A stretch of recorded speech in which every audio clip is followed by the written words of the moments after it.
স্বাগতম ক্রিকফিজের নিয়মিত আয়োজন টোটাল ইম্প্যাক্টে। আমি সৈয়দ সামি আছি আপনাদের সঙ্গে।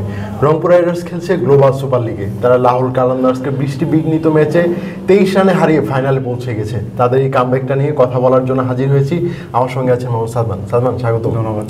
প্রথম দুইটা ম্যাচে হারের পর রংপুর রাইডার্স ফাইনালে খেলবে এটা হয়তো অনেকেই বিশ্বাস করেনি, কিন্তু অভাবনীয়ভাবে তারা কামব্যাক করেছে। এটা নিয়ে যদি একটু বলতেন। কামব্যাক করেছে সেই কথা আসলে পরে আসতে হবে। তারপরে একটা ঘটনা ঘটেছে যেটা আসলে আরও একটা ভয়ঙ্কর বিষয়। এই কামব্যাক করে তারা ফাইনালে উঠেছে, বাংলাদেশের জন্য এটা খুবই একটা গর্বের বিষয়, রংপুর রাইডার্সের জন্য খুবই একটা গর্বের বিষয়। কিন্তু ফাইনাল খেলা নিয়ে হয়েছে তাদের শঙ্কা, কারণ রংপুর রাইডার্সের এই কালকে ফাইনাল, এরপরে কিন্তু ওয়েস্ট ইন্ডিজের সাথে বাংলাদেশের ওডিআই সিরিজটা শুরু হয়ে যাবে।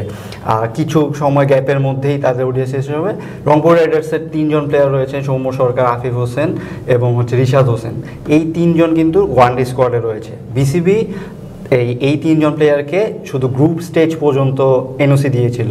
সো ফাইনালে তাদের নর্মালি এনওসি অনুযায়ী তাদের ফাইনাল থাকার কথা না। ফাইনাল যদি না থাকে তাহলে রংপুর রাইডার্স 11-ই সাজাতে পারবে না। এই সংখ্যা নিয়ে পড়েছে, কারণ আপনাকে 7 জন দেশি প্লেয়ারকে নিয়ে খেলাতে হবে আর 4 জন বিদেশি। হ্যাঁ, 4 জন বিদেশি। সেখানে 7 জনের মধ্যে এই 3 জন কিন্তু খুব কি প্লেয়ার তাদের। সেখানে আপনি যদি নাও এই 3 জনকে যদি বাদও দেন তারপরেও কিন্তু পারবে না, কারণ সাইফুদ্দিন যিনি রয়েছেন তিনি কিন্তু ইনজুরিতে রয়েছেন। সো সেই ক্ষেত্রে আপনার 7 জন প্লেয়ার হবে না। এই ক্ষেত্রে যেটা হবে যে রংপুর রাইডার্সের সাথে এখন যেটা কথা হচ্ছে, রংপুর রাইডার্স বলেছে যে বিসিবি যদি এখানে সহনীয় না হয় তাহলে তারা ফাইনালে মাঠেই নামবে না। এটা আসলে খুবই একটা বড় ইস্যু হয়ে যাবে, কারণ আপনি এরকম প্রথম একটা টুর্নামেন্ট হচ্ছে গ্লোবাল টুর্নামেন্ট, যেখানে 5টা দেশের 5টা চ্যাম্পিয়ন টিম এসে কম্পিট করছিল। সেখানে রংপুর রাইডার্স ফাইনালে উঠে গেছে প্রথমবারের মতো। আর যেখানে হোস্ট গায়ানা ওয়ারিয়ার্স তারা ফেভারিট ছিল, তাদেরকে বাদ দিয়ে রংপুর রাইডার্স এবং অস্ট্রেলিয়ার ভিক্টোরিয়া হচ্ছে ফাইনাল খেলবে। সেখানে আপনি যদি ফাইনালে না নামতে পারেন প্লেয়ার শর্টেজের জন্য, এটা কিন্তু খুবই বড় একটা ইস্যু হবে। সো সেক্ষেত্রে বিসিবির সাথে আসলে রংপুর রাইডার্সে আলোচনা চলছে, কারণ বিসিবিও কিন্তু এই টুর্নামেন্টটা নিয়ে খুবই পজিটিভ ছিল। রংপুর রাইডার্সকে তারা প্রথম থেকে সাপোর্ট করেছে। সো আপনি যদি এই টুর্নামেন্টটাকে এগিয়ে নিতে চান বা বাংলাদেশকে রিপ্রেজেন্ট করছে রংপুর রাইডার্স, তাদেরকে এগিয়ে নিতে চান, তাহলে কিন্তু এখানে তাদের একটু সহনীয় হতে হবে। আবার অন্যদিকে আপনি ন্যাশনাল টিমের খেলা রয়েছে, সেখানে ন্যাশনাল টিমকে ওইখানেও প্রায়োরিটি দিতে হবে। এখানে সমস্যা হচ্ছে যে ফাইনাল পর্যন্তই আসলে চিন্তা করে এনওসির ব্যাপারটা নিশ্চিত করা উচিত ছিল, কারণ আপনি জানেন যে যেহেতু একটা টুর্নামেন্ট খেলছেন, সেখানে বিসিবির উচিত ছিল যে ন্যাশনাল টিমের ফার্স্ট ওডিআইটাতে যাতে এরা 3 জন না থাকলেও কীভাবে টিম সাজানো যায় সেইভাবে একটা প্ল্যান করা যায় নাকি সেভাবে। তবে আমার মনে হয় রংপুর রাইডার্সেরও এই প্ল্যানটা করে রাখা উচিত ছিল। তাদের দেশ থেকে আরও 3-4 জন 5 জন এক্স্যাক্টলি সঙ্গে নিয়ে যদি ব্যাকআপ হিসেবে নিয়ে যেত, তাহলে কিন্তু আজকে সাফার করতে হতো না তাদের। এখন কিন্তু রংপুর রাইডার্সের হাতে এমন সুযোগ নেই যে তারা বাংলাদেশ থেকে ক্রিকেটার নিয়ে তারা ফাইনাল ম্যাচটাতে মাঠে নামাতে পারবে। সেক্ষেত্রে হয়তো আমরা দেখতে পারি যে রংপুর রাইডার্সের মোহাম্মদ আশরাফুল মাঠে নেমে পড়ছেন, এরকম সিচুয়েশন যেন তৈরি না হয়। আসলে এরকম একটা গ্লোবাল একটা টুর্নামেন্টে আপনি যখন একাদশ সাজাতেই হিমশিম খাবেন, বা আপনি টুর্নামেন্টের ফাইনালে গিয়েছেন কিন্তু আপনি ফাইনাল খেলবেন না, এটা হচ্ছে বাংলাদেশের জন্য খুবই অপমানজনক। দেখে এরকম একটা সিচুয়েশন হলে কিন্তু বাংলাদেশেরই ভাবমূর্তি অবশ্যই আপনি চিন্তা করেন যে আপনি চিন্তা করছেন যে গ্রুপ স্টেজে শেষ করে দিবেন এনওসিতে প্লেয়ার, এরপরে বা রংপুর রাইডার্সও ব্যাকআপ প্লেয়ার হিসেবে নেয়নি, তাহলে আপনাকে ফাইনাল পর্যন্ত চিন্তা করেননি? অবশ্যই করেছেন, কিন্তু আপনাদের কনফিডেন্সটা আসলে হয়তো কম ছিল, এই জন্য আপনি ব্যাকআপ নিয়ে এত চিন্তা করেন। কারণ এরকম সমস্যা হবে। আপনি গায়ানা ওয়ারিয়ার্সের ক্ষেত্রেও কিন্তু ওয়েস্ট ইন্ডিজের 4 জন প্লেয়ার রয়েছে, তাদেরকেও কিন্তু চলে যেতে হতো, কিন্তু তারা কিন্তু ওয়েস্ট ইন্ডিজ কিন্তু তাদের জন্য সহনীয় হতো যদি তারা ফাইনালে উঠতে পারতো।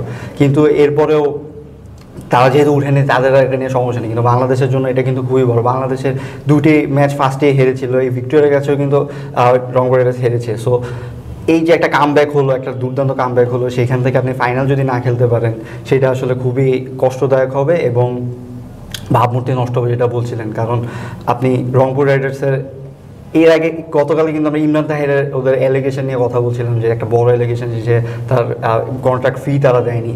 এখানে একটা নেগেটিভ ইম্প্যাক্ট পড়েছে, কিন্তু সেখানে যদি এই কাজটাও হয় তখন কিন্তু রংপুর রাইডার্সের জন্য আসলে বড় একটা ইম্প্যাক্ট পড়বে গ্লোবালি এবং বিপিএলও। তবে সব মিলিয়ে আসলে গ্লোবাল সুপার লিগের সূচিটা এভাবেই সাজানো হয়েছিল যে গ্লোবাল সুপার লিগের ফাইনালটা অনুষ্ঠিত হবে, এরপর আসলে শুরু হবে বাংলাদেশ ওয়ানডে সিরিজটা, বাংলাদেশ এবং ওয়েস্ট ইন্ডিজ। এটার জন্য কিন্তু অনেক ফাইল শুরু করেছে। আয়োজকরা কিন্তু খুব ভালোভাবেই জানতো যে এখানে ওয়েস্ট ইন্ডিজের ক্রিকেটাররা বেশ কয়েকটা দলের মধ্যে খেলবেন, তাছাড়া বাংলাদেশের ক্রিকেটাররা এই রংপুর রাইডার্সের হয়ে খেলবেন। এই কারণে তারা কিন্তু শিডিউলটা এভাবেই কিন্তু তৈরি করেছিলেন, কিন্তু এরপর আসলে ঝামেলায় পড়তে হলো। হ্যাঁ সেটাই।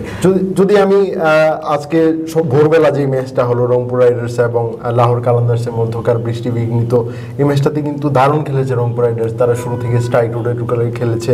তবে সৌম্য সরকারের ফর্মটা নিয়ে যদি একটু বলতেন, তিনি আসলে দুর্দান্ত ফর্মে আছেন। দুর্দান্ত ফর্ম আছে, বাংলাদেশের জন্য এটা খুবই পজিটিভ একটা সাইন। সৌম্য সরকার আবার রিবার্থ হচ্ছে মনে হচ্ছে, তার যেই টাইমটুকু আসলে চলে গিয়েছিল সেইটাকে কভার করতে হলে তার এখন যেই কয়টা ম্যাচ খেলে সবগুলোই ভালো করতে হবে।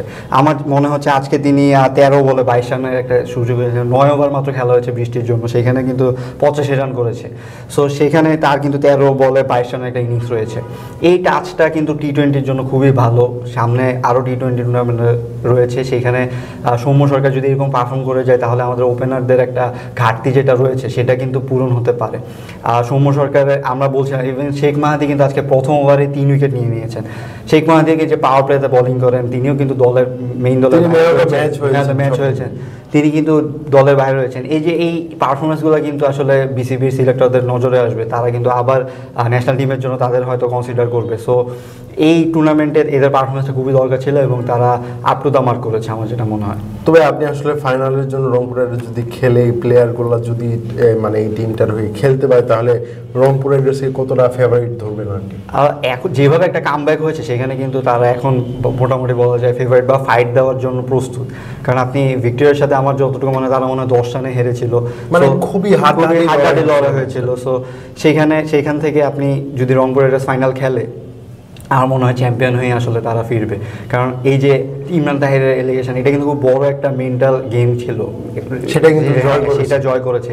এখন এইভাবে মাঠের খেলা জয় করেছে বাংলাদেশের টিমের জন্য। আপনি এই টুর্নামেন্ট আর হবে নাকি হবে না সেইটাতে আমরা না যাই, কিন্তু যখন রেকর্ডে আসবে তখন কিন্তু আমরা দেখবো যে Rangpur Riders champion, first addition, একটা স্টার দেখা যাবে রংপুর রাইডার্সের বুকে। সো এটা খুবই একটা বড় বিষয় হবে এবং যদি সব ঠিক থাকে কালকে ভোরেই আমরা জানতে পারবো আসলে রংপুর রাইডার্স উইনার নাকি উইনার না। ধন্যবাদ সালমান আমার সঙ্গে থাকার জন্য। দর্শক, ক্রিকফিজ নিয়মিত আয়োজনের সঙ্গে থাকার জন্য ধন্যবাদ। আমরা পরবর্তী কোনো পর্বে অন্য কোনো বিষয় নিয়ে কথা বলার জন্য আবার হাজির হবো, সেই পর্যন্ত আমাদের সঙ্গে থাকুন।